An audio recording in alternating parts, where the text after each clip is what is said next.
So today I'm going to show you how to make some tires, replica tires. What I didn't record was cutting the tires out themselves. Just some circles. This is cut with a Diablo 3.5-inch hole saw, and then on the inside here it's with a 2-inch Diablo hole saw.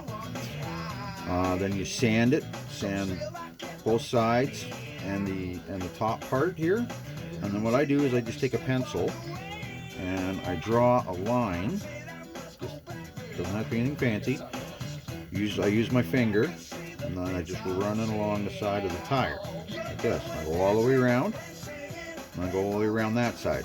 And you can also do a third one if you choose, like that. I don't, simply because when I'm using the tool to cut the line, I just gauge it in between the two distances. So I use two Dremels tools at the same time. This is just a regular Dremel 100, cheap little Dremel, whatever. It's got that kind of a head on it. It's like a little cutter head.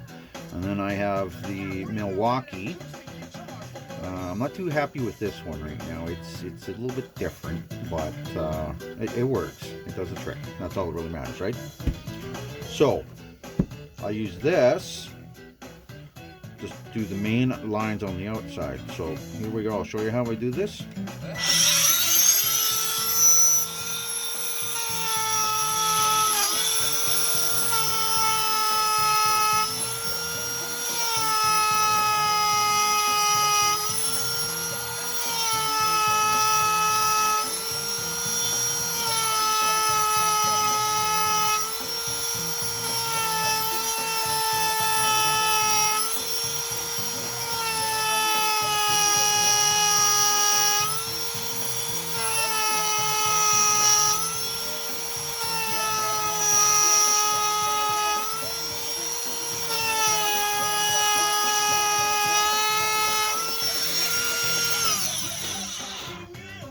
Okay, so there's one line. Now as you see, I use my thumb against here to stop it from going other places. And that's how you get this nice clean line that goes all the way around. So I'm going to carry on, do these other two lines, and we'll go from there.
Now, as you can see, we got three nice lines going through this.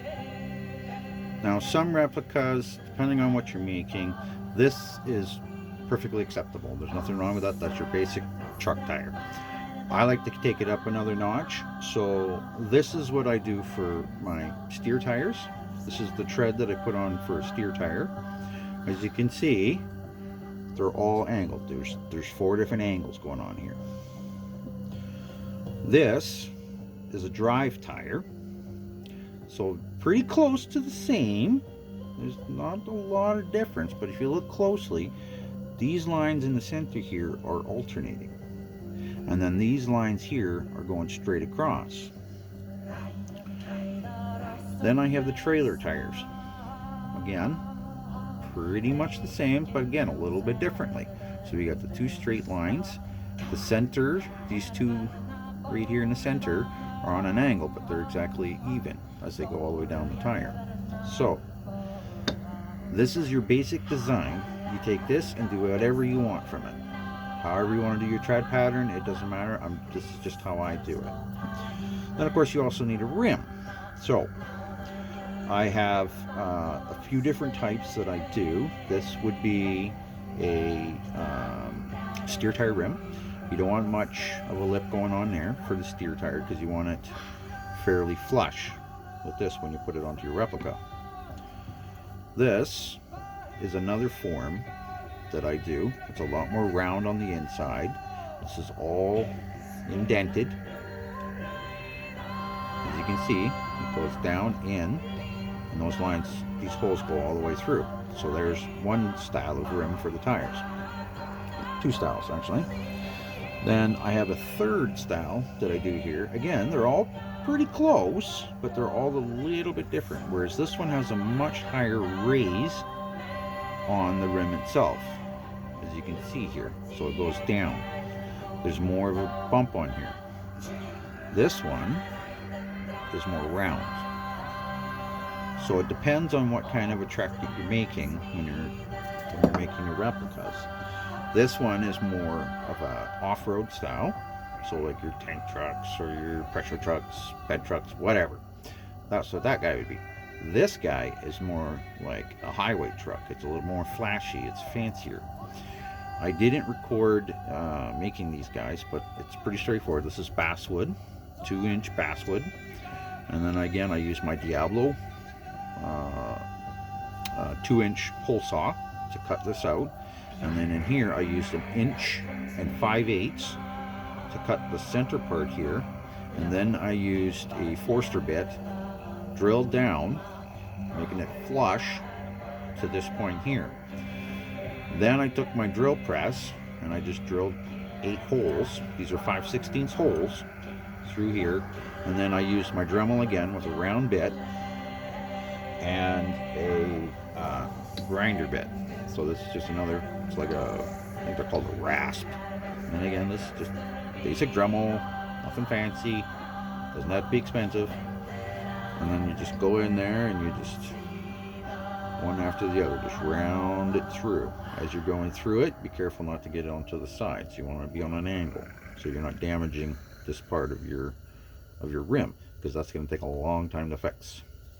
So I'll do another video here once I get all these suckers cut up, and we'll show you putting them together.